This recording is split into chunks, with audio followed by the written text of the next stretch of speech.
Hey guys, I'm Mike from Raven Woodworks. I've been known to make mallets here and there for a long time, and I always use paracord grips on them just because I like the way that it feels. That being said, I am going to teach you some tips and tricks that I've learned over time to keep your paracord tight and keep it comfy, make it look good. You got it. Now I've already got 5 of these mallets done. I have to do one more, so I'm going to walk you through how I do this one. But you could also do it to other tools, whatever, anything with a wood handle really. There's tons of different kinds of paracord wraps. If you look on how to wrap a handle with paracord, you know, they get all intricate and people weave it in and out, but it makes it real fat. And this is kind of the most thin, most simplest way. It won't come undone. And this is how I like it. I'm going to be using black paracord today. The paracord that has patterns on it, you can see that if you wrap it consistently, it leaves like kind of a design on there. Basically, what you need to know for that is just be consistent. Whenever you're pulling the paracord around, make sure you have a real even pressure. If you go too tight, these aren't going to line up. You know what? If you ever do it, you'll see what I'm talking about. So just be consistent. So I have holes drilled at the bottom and the top that is just slightly bigger than the diameter of the paracord. This one's a 1/2 inch. This one is at 6 inches from the bottom. And you can also see that whenever I took my chamfer down, I ended it about a 1/4 inch from the bottom, and that's going to help keep my grip in place. So with paracord, if you were to cut this all flush and it's all frayed and stuff at the end, whenever you burn it, it's going to melt into a big glob on the end. What I like to do is pull the outer piece back to expose some of the inside. Just cut off like a 1/2 inch of all that. And then take your paracord, bring it back. The exterior covers the interior, so whenever you burn it, it melts together nice and small. I like to press it together a little bit just to get it compact. Just feed that through the hole. Tie a knot. Try to get as little of that right to the end if you can, so you don't even have to cut it off later. All right, pull it through and tighten. So from here, pretty simple. I start wrapping it real tight. Just go right down the bottom till it starts to overlap. So I'll go around a few times and then I'll push those up tight. Go around a few times, push it up. Go around a few times, push it up. Just trying to get no gaps between paracord. You want to make sure all the paracord's tight all the time. All right, so I'm getting up to the holes.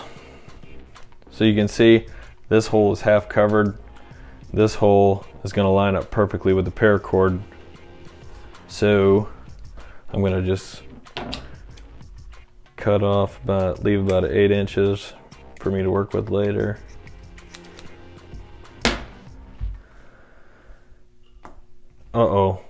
Use a spring clamp to keep that in place while I work on this end. I'm going to pull the outside back, exposing the inside. Cut a little off of that.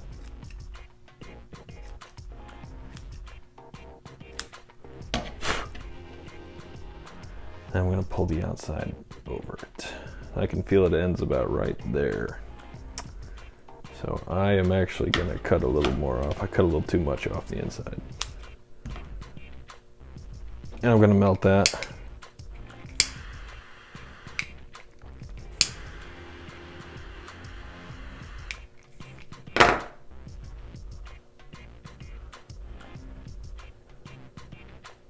Keep it nice and thin so it comes through the hole. Now I'm going to send it through. Pull it nice and tight. And then on the top, I just make this knot as tight as I can. The next step, well, the final step, I guess, is going to kind of fix any little bit of looseness you got there. But make it as close to that handle as possible.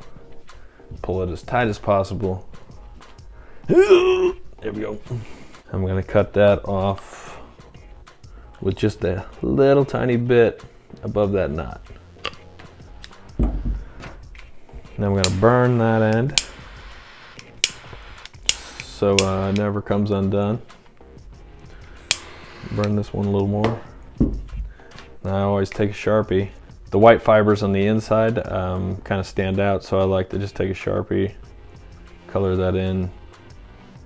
So all I used was paracord, a lighter, scissors, black permanent marker, and a spring clamp to make life a little easier. So I finished my mallets with an oil. This is Howard Feed and Wax. And what the next step is, which might be the most important, is you can tell that there's a little play, especially near the top, wherever you're not. It wasn't totally tight to the handle whenever you tied it. So there's you can kind of work it down and make it even. So what I do after that is something I learned from the paracord community, and that is after they wrap a handle, they will dip it in a pot of boiling water or pour boiling water over it. I like to just dip it in the pot for 10 to 15 seconds, and then you basically just take it out, let it dry, and it makes it super, it shrinks the paracord and it makes it super tight. So if your wrapping job wasn't completely tight and it wasn't totally perfect, that's okay, because this step can change that for you. I've already done it to this one. This one is hard as a rock. You cannot move these paracord at all. This paracord has already shrunk, and it feels really good, really tight, and I believe it's gonna stay that way. So that's all I got for you guys. If you didn't learn anything, I am sorry for wasting your time. You're watching this on the toilet, have a good poop. All right, I think I've done what I came here to do. If you guys have any questions, message me on Instagram at MadRavenWoodworks. All right, that's it. Thanks for watching, guys. Have a great day.